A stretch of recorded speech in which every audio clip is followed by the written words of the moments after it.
Pernyataan Presiden Prabowo Subianto yang akan mengejar pelaku tindak pidana korupsi sampai ke Antartika telah membuat publik memberi harapan besar pada yang bersangkutan bahwa ada tanda-tanda komitmen pemerintahan baru untuk memberantas korupsi secara serius. Dan Prabowo sebenarnya punya momentum yang sangat bagus untuk mewujudkan statementnya itu pada kesempatan yang pertama ketika proses seleksi pimpinan KPK sudah berada di tangan DPR, 10 orang.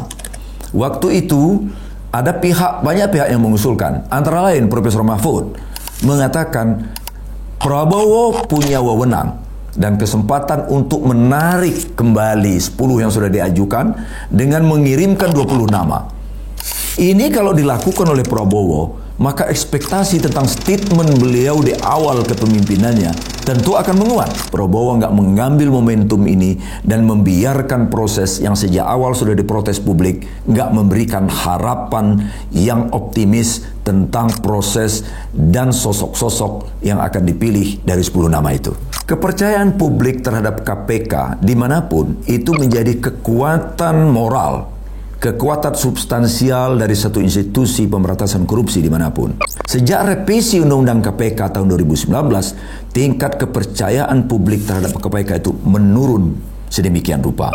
Dari 84 di 2018 menjadi 69 di 2024. Ini penurunan yang sangat drastis. Sebab begitu kepercayaan ini meninggi, berarti modal sosial KPK itu juga menguat, dan itu akan menjadi kontribusi penting publik terhadap penguatan institusi Komisi Pemberantasan Korupsi.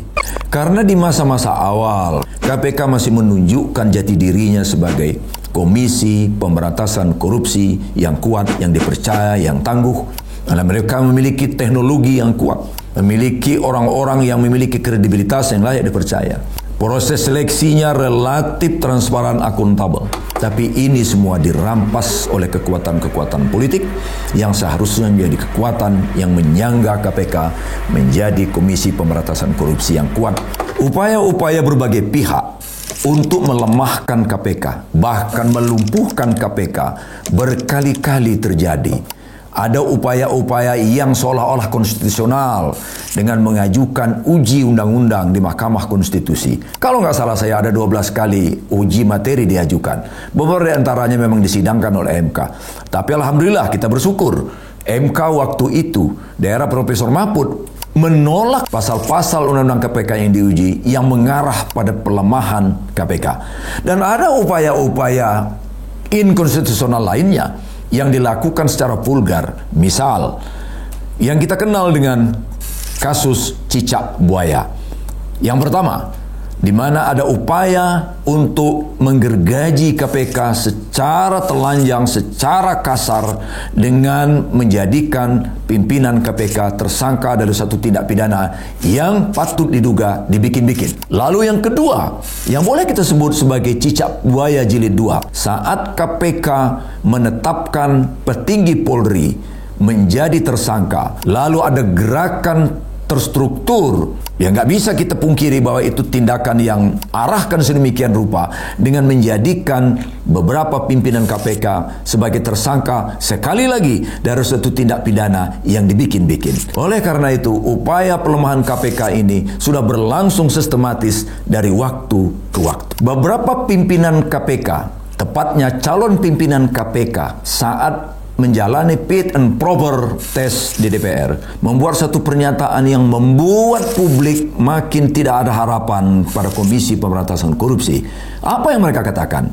Mereka mengatakan OTT akan dihapus. Sebagian mengatakan OTT akan direvisi. Ini intinya adalah calon-calon pimpinan KPK yang sekarang terpilih sudah mengagendakan untuk membuat KPK semakin tidak punya harapan. Padahal operasi tangkap tangan yang dikenal dengan OTT itu adalah salah strategi pencegahan, strategi penindakan agar ada efek jera dan memberikan sinyal kepada siapapun di Indonesia ini agar tidak merencanakan apalagi melakukan tindakan korupsi. Ada yang salah kaprah mengenai OTT ini. OTT ini bukan serta-merta dilakukan. OTT ini suatu proses panjang, ya, dilakukan dengan satu upaya hukum legal yang kuat sampai pada satu keputusan bahwa seseorang yang akan ditangkap itu potensial menjadi tersangka, baru operasi tangkap tangan dilakukan. Yang kedua, OTT merupakan apresiasi KPK terhadap aspirasi publik, karena sebagian dari tindakan KPK menangkap itu merupakan tindak lanjut dari laporan masyarakat. Data OTT atau operasi tangkap tangan yang dilansir oleh ECW menunjukkan bahwa pada periode-periode yang lalu setelah revisi, OTT itu masih di angka 19-20 tiap tahun. Tetapi seiring waktu terjadi penurunan drastis menjadi hanya 8 tiap tahun sejak periode revisi undang-undang. Bahkan selama 2024 ada 8 bulan lamanya tidak pernah ada operasi tangkap tangan. Ini artinya bahwa operasi tangkap tangan yang menjadi kekuatan KPK dalam penindakan sebenarnya mulai digembosi dari dalam oleh kepemimpinan KPK yang sekarang, dan tampaknya akan makin menurun di masa-masa yang akan datang kalau statement pimpinan KPK yang terpilih ini mereka wujudkan menjadi kenyataan. Kita tidak pernah belajar, tidak pernah menjadikan kesuksesan negara lain, Hong Kong misalnya, yang berhasil secara dramatis menaikkan kepercayaan internasional, kepercayaan publik dalam negeri Hong Kong terhadap pemerintahannya, terhadap masa depan negeri itu.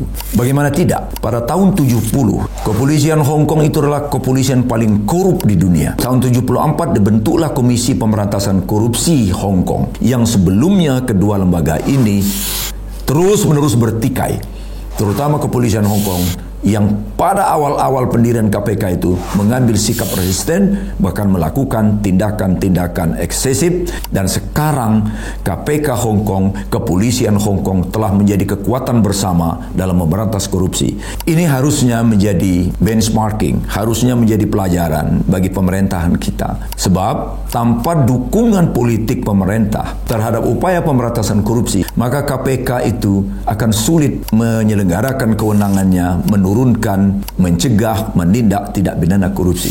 Nah, sudah lama orang berharap kepada KPK, menginginkan KPK ini dipulihkan derajatnya, dipulihkan integritasnya melalui pemerintahan baru. Ketika Jokowi naik 10 tahun yang lalu, ini pun dialamatkan kepada beliau, dimintakan kepada Jokowi untuk terus menjadi kekuatan penting di belakang KPK. Tapi apalah cur, Jokowi justru menjadi terdepan dalam melemahkan Komisi Pemberantasan Korupsi. Salah satu syarat penting penguatan KPK agar KPK itu lebih berdaya, lebih percaya diri, lebih independen di dalam pemberantasan korupsi adalah dukungan institusi-institusi negara yang utama. Pertama adalah institusi kepresidenan. Kedua, institusi Dewan Perwakilan Rakyat. Yang ketiga adalah institusi peradilan.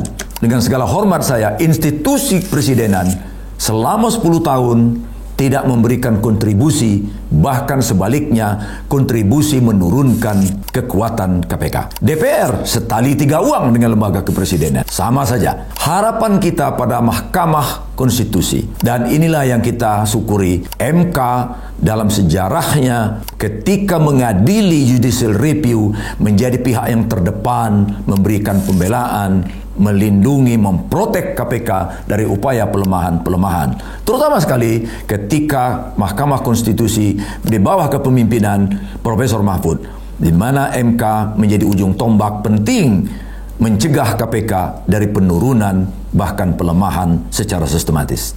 Institusi lain atau institusi negara lainnya yang memberikan kontribusi penting menjaga KPK adalah Kementerian Politik Hukum dan Keamanan atau Menko Polhukam. Sekali lagi, ketika Menko Polhukam di bawah kepemimpinan Profesor Mahfud, ada beberapa kasus di mana Pak Mahfud terdepan memberikan penguatan terhadap Komisi Pemberantasan Korupsi. Misalnya, ketika mengkoordinasikan menangkap seorang gubernur Lukas MMD yang sangat sulit dilakukan oleh Komisi Pemberantasan Korupsi. Menko Polhukam Profesor Mahfud tampil di depan dan akhirnya KPK berhasil menangkap Lukas MMD. Dan ada beberapa kasus lain di mana Menko Polhukam Profesor Mahfud tampil secara berani tanpa ragu menjadi orang terdepan membela Komisi Pemberantasan Korupsi. Masihkah ada harapan?